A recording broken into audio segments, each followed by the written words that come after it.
My topic is all about life history and biographical research. Life history is an often neglected subdiscipline of history because it is seen as trivial to broader narratives of nations and societies. So, students of history should realize that the realized individual is a significant contributor.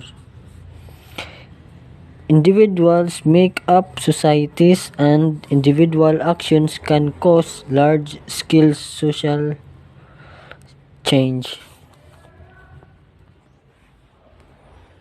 Lives of exceptional individuals had a significant impact in the society where they belong. The writing of life history should not be limited to great individuals like heroes, prophets, or world leaders. What is the meaning of biography and life history? Definition of biography: a usually written history of a person's life. Kumbaga, nagsulat ka sa isa ka tao about sa iyahang past. Biographical writings as a whole, the genre of biography, an account of the life of something such as, for example, animal, a coin, or a building. Narrative of all of the life of an individual from birth and contains basic facts about the individual subject. The biography is one of the oldest and most popular forms of history. Biographies tend to focus on aspects of an individual's life that might have been significant to society and thus worth telling. So, nag-focus dahil siya sa isa ka tao about sa iyang aspect sa iyang life. During his time, Vincent van Gogh's paintings were not appreciated, not even by renowned Dutch artist institutions. Indeed, 19th century historian Thomas Carlyle asserts that history is completion of the life histories of great men. So, Van Gogh was adamant that the woman's torso could not be as narrow as it was being painted because she is felt to bear a child. He was seen as a strange man, lived in poverty and misery.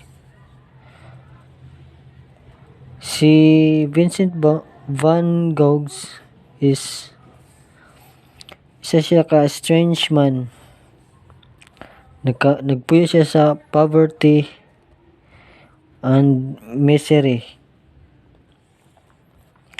Van Gogh's belong was not prepared to his genius. Dili daw siya prepared about anang mga yang gibuhat about sa genius. These cases prove that the society where an individual belonged is a great determinant of how he would turn out.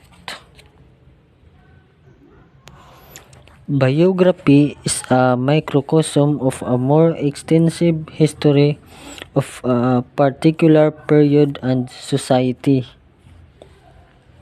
So the story of Bonifacio and the Katipunan is now recognized as a classic and a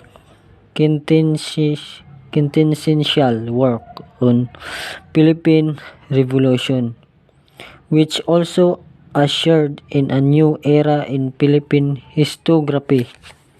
However, few would remember that this book, written in 1947, was winning entry in a competition for the writing of Bonifacio in biography in 1948.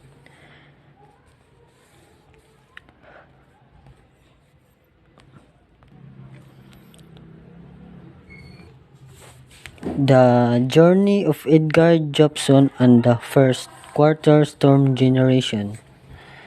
This book was primarily a biographical text on one prominent student activist and militant leader during the Marcos years.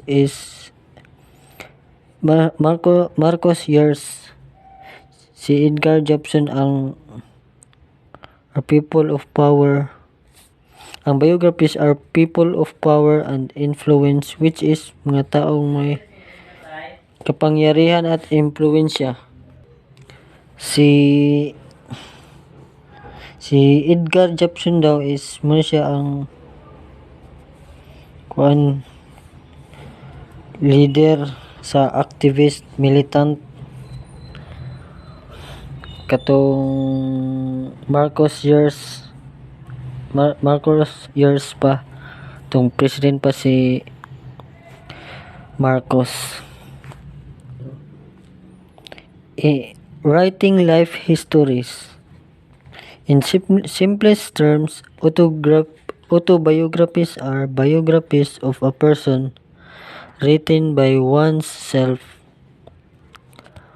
Autobiographies can be written by someone else and carry the persons by time. Genealogy, meanwhile, can be simply referred to as family history. The use of historical mythology remains essential. However, making a life history is not an easy task. That's all my report in lesson 21.